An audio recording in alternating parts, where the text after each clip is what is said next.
안녕하세요, 최호섭입니다. 네, 2025년 어떻게 마무리하고들 계신가요? 사실 그 어느 때보다 좀 조용한 듯 또 시끄럽고 또 다소 혼란스러운 것 같은 한 해가 지나가는 것 같습니다. 저도 사실 뭐 트렌드나 이슈에 대해서 설명을 많이 하려고 했는데 한편으로는 이렇게 너무 많은 그 불확실성들 때문에 뭐라고 딱 설명하기 어려웠던 일들이 굉장히 많았던 것 같습니다. 경험해보지 못했던 또 예상하지 못했던 일들이 많았던 한 해였습니다. 그런데 올해는 그 변곡점이 시작되는 해일 뿐이고요. 내년 이제 2026년은 그 충격이 더 클 것 같습니다. 먼저 이 IT 업계를 중심으로 올해 무슨 일들이 지나갔는지 이 사건과 트렌드들을 중심으로 짚어봐야지 내년을 다시 준비할 수 있겠죠. 먼저 좀 식상할 수도 있겠지만 2025년도 이 기본 트렌드는요, AI에 있습니다.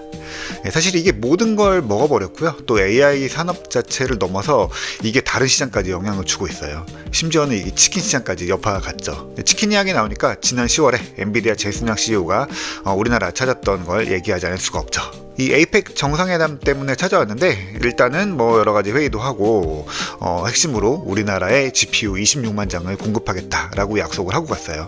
이것 때문에 굉장히 시끌시끌했었죠. 이 GPU 자체가 이제 굉장히 한정적인 자원이 됐고 이걸 얼마나 확보하느냐에 따라서 일단 뭘 할 수 있는지 이것들이 결정이 되기 때문에 GPU 확보는 거의 전쟁처럼 일어나고 있습니다.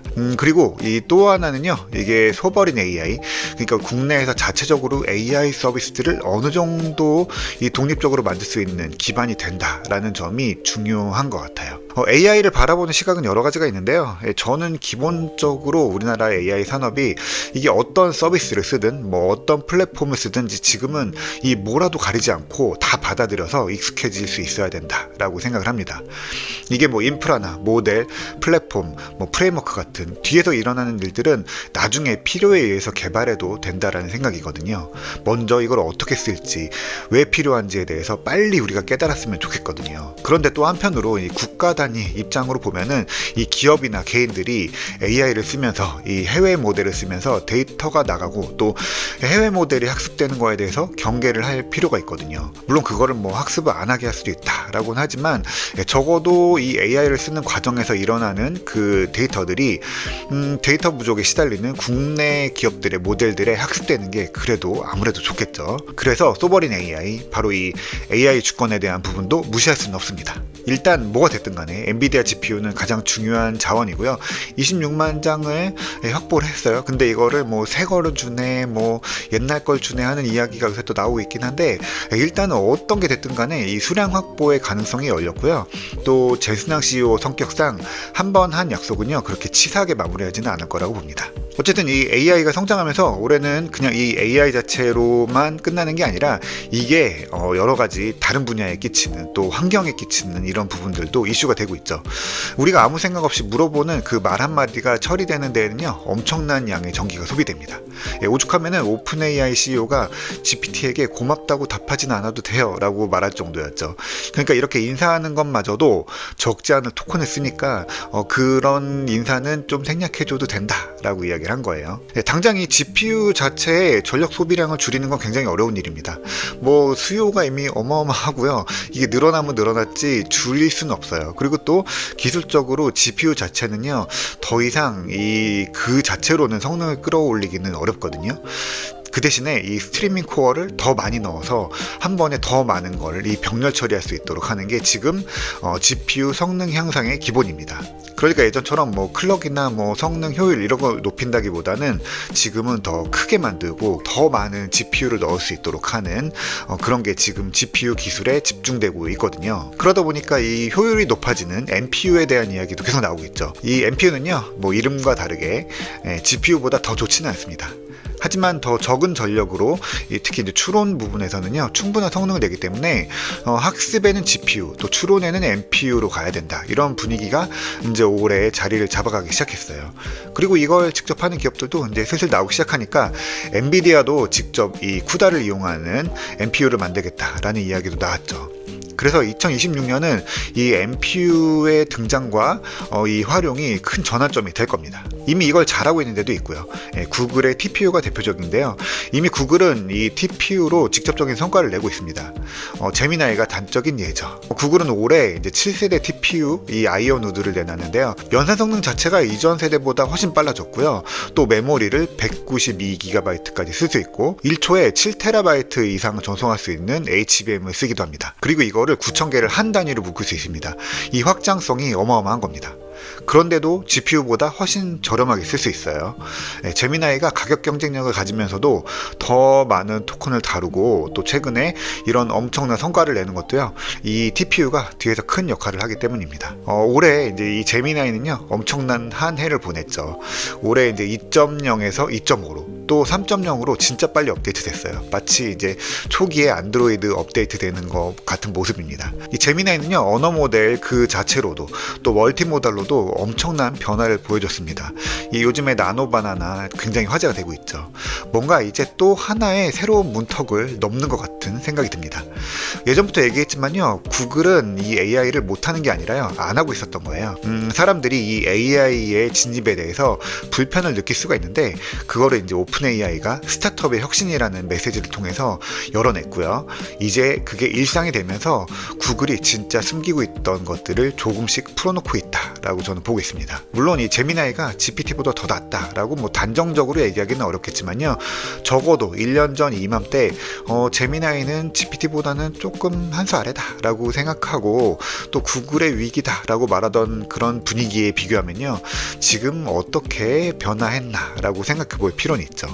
그리고 2026년에는 어떻게 될까라고 한번 생각해 볼 만한 주제죠. 그러면은 애플은 어떻게 됐냐라고 이야기할 수 있어요. 네, 애플은 사실 올해도 AI는 죽섰다는 평가를 받죠. 충분히 그렇게 볼 수 있습니다. 하지만 애플의 AI를 바라보는 지금의 시선은요. 조금 바꿔볼 필요는 있어요. 일단 애플은 제미나이나 뭐 GPT를 만들지는 않을 거예요. 또 그래서도 안 됩니다. 대신에 로컬에서 처리되는 온디바이스 AI를 이 고도화하는 데에 집중을 해야 됩니다. 기기 안에서 가능한 더 많은 게 처리돼야지 더 안심하고 우리가 갖고 있는 개인정보를 아이폰에 또 맥에 아이패드에 내놓고 분석하라고 할 수 있거든요. 그렇기 때문에 애플이 한다고 한 거를 조금 더 기다려볼 필요가 있습니다. 뭐 언젠가는 애플도 GPT처럼 뭐 굉장히 큰 모델을 만들 수도 있겠지만요. 지금 애플이 집중해야 하는 거는 온디바이스라는 게 명확합니다. 그리고 사실 이게 갑자기 AI 시대가 찾아오면서 애플도 이게 기기적으로나 뭐 OS적으로나 대비를 못하다가 좀 급하게 하는 경향이 있죠. 그런데 아이폰 17 시리즈 나오면서 메모리와 GPU가 굉장히 강화됐죠. 그러면서 기기적인 채비가 어느 정도 됐습니다. 이 정도는 돼야지 애플 인텔리전스와 새로운 시리를 매끄럽게 돌릴 수 있겠다라고 생각을 하고 하드웨어 스펙을 잡은 거죠. 그래서 이 개인정보를 고도로 관리해주는 애플의 새 모델은요 조금 기다려봐야겠지만요 아마 2026년에는요 답을 낼 겁니다. 그리고 내야겠죠. 근데 애플도 GPT 같은 거 안 하면은 구글에 뒤지는 거 아니냐라고 보시는 분들 아직도 계시죠. 구글이 잘하면요 제미나이 쓰면 됩니다. GPT는 이미 애플 디바이스에서 다 쓸 수 있죠. 뭐 클로드가 잘하면은 클로드 얹어서 쓰면 됩니다. 그걸 받아들이는 게 스마트폰이고요.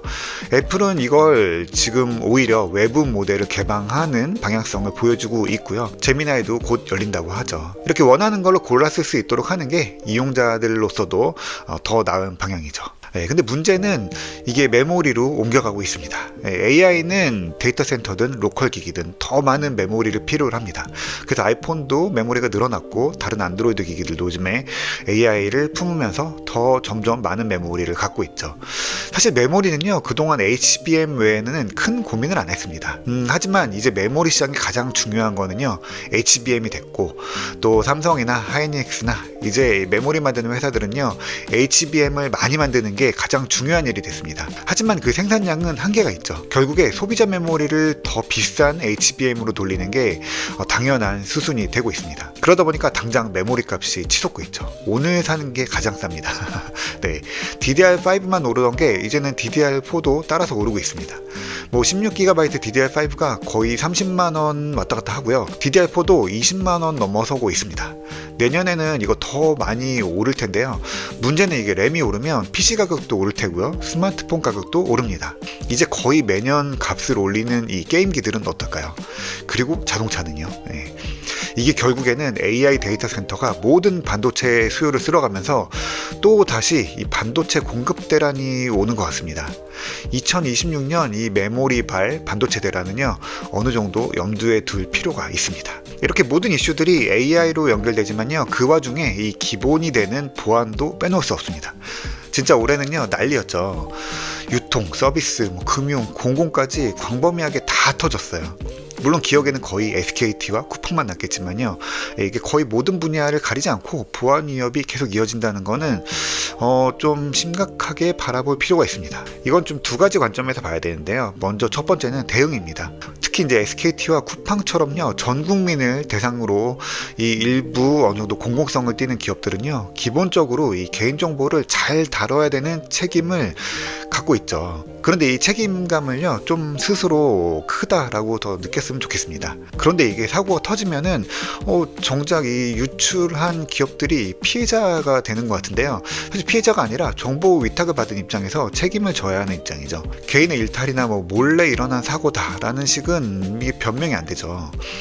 만약에 쿠팡이 쓰는 클라우드 데이터 센터에서 사고로 소스나 로그 데이터로 이제 쿠팡의 데이터가 유출됐다라고 하면은 쿠팡은 그 클라우드 업체에 뭐라고 대응을 할까요? 예, 위탁이라는 게 그런 무게감이 있는 거죠. 막대한 이 피해 보상을 할 각오까지도 해야 되는 거죠. SKT도 쿠팡도 처음에는 이 심각성보다도요, 이게 별일 아닌 것처럼 이게 빨리 덮으려고 이 허둥지둥하다가 일을 더 크게 만든 감이 없지 않습니다. 위기 관리가 이럴 때 중요한데요. 그런 관점에서 대응이 가장 아쉽습니다. 그리고 또 하나는 이제 기술적인 부분에서 보안을 돌아봐야 됩니다. 사실상 국내의 모든 기업이 개인정보를 털렸다라는 이야기도 전설처럼 돌고 있습니다. 다만 이거 모르고 있을 뿐이고요. 간혹 재수없게 걸린 게 지금 쿠팡이나 SKT처럼 세상에 드러나는 거라는 얘기들인 거죠. 근데 그런 이야기가 나오는 게 보안이나 개인정보 관리 체계에 개선이 필요하기 때문이에요. 이제 클라우드나 컨테이너, 마이크로 서비스 아키텍처로 다 시스템들이 전환되면서 보안을 뚫고 들어갈 수 있는 구멍이 너무 많아졌어요. 하지만 보안은요, 대부분 옛날 방식으로 방화벽 두고 관리자 계속 바꿔가면서 쓰고 또 개별 보안 도구들을 이용하는 이런 경우들이 많거든요. 그런데 결국에 뚫리는 거는 되게 약한 한 고리의 취약점이거든요. 기본적으로 개인정보는 더 분산되고 더 별도 관리되고 완전히 새로운 체계로 관리가 이루어져야 됩니다. 근데 어렵죠. 왜냐면은 이렇게 한다고 돈이 되는 게 아니니까요. 다른 인프라에 투자하는 게 기업으로서는 더 나으니까 조금씩 이런 보안에 대해서는 미루거나 그러다 보니까 또 빈틈이 생기는 거죠. 그래서 지금 이야기 나오는 대로 이 큰 대가가 따라야 이 경각심이 생긴다라고 하는 이야기도 그렇게 틀린 말은 아닙니다. 이 보안은 사실 굉장히 괴로운 일이에요. 잘하면 성과가 없고요. 아무도 그 팀이 열심히 일하는지 몰라요. 하지만 문제가 터지면은 모든 책임이 다 돌아오죠. 그럼 그 보안 담당자들이 평소에 최선을 다할 수 있도록 지원해주고 또 검토하고 또 그 성과를 인정해주는 기업 문화도 필요하다고 생각합니다. 보안은 부가적인 게 아니라요, 꼭 필요한 또 가장 중요한 첫 번째 출발점입니다. 안전해야지 내 데이터를 맡기죠. 그걸 못하면은 AI 시대에 데이터 하나도 못 받습니다. 심각한 일이 벌어질 수 있다는 얘기죠. 2026년은요, 보안에 대해서 또 개인정보에 대해서 어떤 생각들이 다시 원점에서 바로잡히는 한 해가 됐으면 좋겠습니다. 사실 걱정도 많이 되고 또 기술의 변화가 낳는 이 사회적 현상들이 어떻게 연결되고 또 어떤 일들이 벌어질까 걱정이 되고 좀 무서운 게 2026년이기도 합니다. 하지만 또 그만큼 재미있는 일들도 또 많이 일어날 겁니다. 대신에 AI의 변화들은요, 우리 모두가 좀 정신 바짝 차리고 봐야 됩니다. 이 주도권을 쥐고 내 창의성을 극대화하기 위해서 이 적절히 활용하는 도구다라는 원칙이 적어도 2026년에는 모두의 기본 마인드가 좀 됐으면 좋겠습니다. 이 AI 때문에 취업이 어려워지고 또 일이 바뀌는 현상들이 분명히 있고요. 2026년은 그게 더 심화될 겁니다. 그런데 그게 결국에 기업이 원하는 것들은요, AI로 사람을 다 대신해버리겠다 이게 아니고요, AI를 잘 써서 직원들 한 명 한 명의 생산성이 높아지는 걸 원하는 거거든요. 그러다 보면은 사실 필요 없는 직군도 생기기 마련이고 또 일의 조정도 생기게 되는 거죠. 그걸 탓하는 거는 좀 나중으로 미뤄두고요. 일단은 내 일에서 뭐가 부족하고 내가 일을 더 잘하려면 인공지능에게 뭘 요구하면 되는지에 대해서 좀 생각을 해보고요. 이걸 당장 뭐 현실로 옮기지 않더라도 메모나 이런 걸로 좀 정리를 해서요. 생각을 정리해 볼 필요가 있습니다. 이게 회사를 위해서가 아니라 나를 위해서 쓴다고 생각하면요. 훨씬 접근이 쉬울 겁니다. 이렇게라도 이제 변화를 준비하는 마인드가 필요한 시점입니다. 자, 그러면 올 한 해도 다들 고생 많으셨고요. 2026년에도요. 새로운 소식들 많이 들고 찾아오겠습니다. 올 한 해 감사했습니다. 내년에 또 다시 뵙도록 하겠습니다.